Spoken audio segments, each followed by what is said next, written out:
Hello বন্ধুরা, welcome back to my channel. তো তোমরা প্রথমেই দেখতে পাচ্ছ যে আমরা কোথাও যাচ্ছি।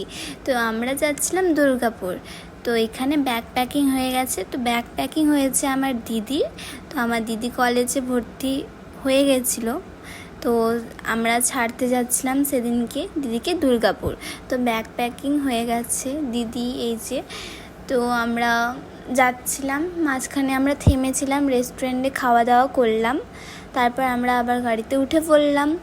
আর সেদিনকে সত্যি বলতে অনেক দুঃখের দিন ছিল, যেদিনকে দিদি যাবে। তো আমরা সবাই অনেক কেঁদেছি বেরানোর সময়। তারপরে যাই হোক, একটু মনটা যখন ঠিক লাগছিল আমরা গল্প করলাম, একসাথে টাইম স্পেন্ড করলাম। তারপরে আমি আর দিদি ভিডিও বানাচ্ছিলাম। তো এই টাইমটা আমার জন্য খুবই মূল্যবান ছিল, দিদির সাথে কাটানো কিছু মুহূর্ত। আর এই ভিডিওটা হচ্ছে 5 মাস হয়ে গেল সত্যি বলতে। আমি এডিটই করব করে করাই হয়নি। তো আমি ভাবলাম আজকে এডিট করেই নিই। তো হচ্ছে তাই জন্য। আর এখানে দেখতেই পাচ্ছ আমি আর আমার দিদি ভিডিও করছি। তো এই ভিডিওগুলো হয়তো তোমরা দেখেছো, ইউটিউবে সব আপলোড রয়েছে। যদি না দেখে থাকো তো গিয়ে দেখে নাও। আর তো আমরা যাচ্ছি এখন। তো আমরা পৌঁছে গেছি দুর্গাপুর। পৌঁছে আমরা একটা জায়গায় বসেছিলাম।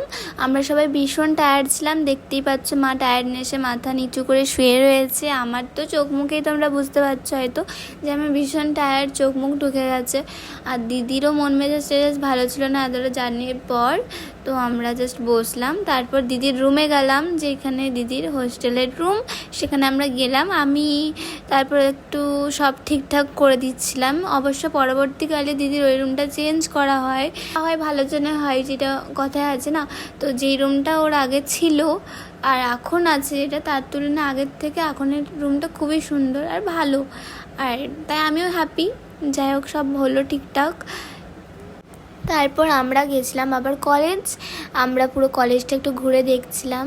তো ভালো লাগলো আমাদের খুব। তারপর এখানে কিছু কাজ চলছে, দিদির ডকুমেন্টসের ইত্যাদি কাজ চলছে। দেন আমি এখন বোর হচ্ছিলাম। যাই কাজ হোক না কেন আমি বোর হচ্ছিলাম, সবের মাঝখানে আমি বোর হয়ে যাই। তো আমি হচ্ছিলাম বোর। তারপর আমি ওয়েট করছি কখন এখান থেকে বেরোবো।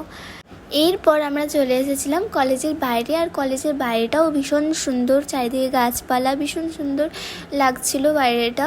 তো তোমরা দেখো, খুব সুন্দর লাগছে, ফাঁকা বেশ দারুণ লাগছিল। এবার টাইম হয়ে এসেছিল আমাদেরকে বাড়ি যাওয়ার, দিদিকে রেখে। তো আমি তো কখনো দিদিকে ছাড়া থাকিনি, আমার তো ভীষণ খারাপ লাগছিল তখন।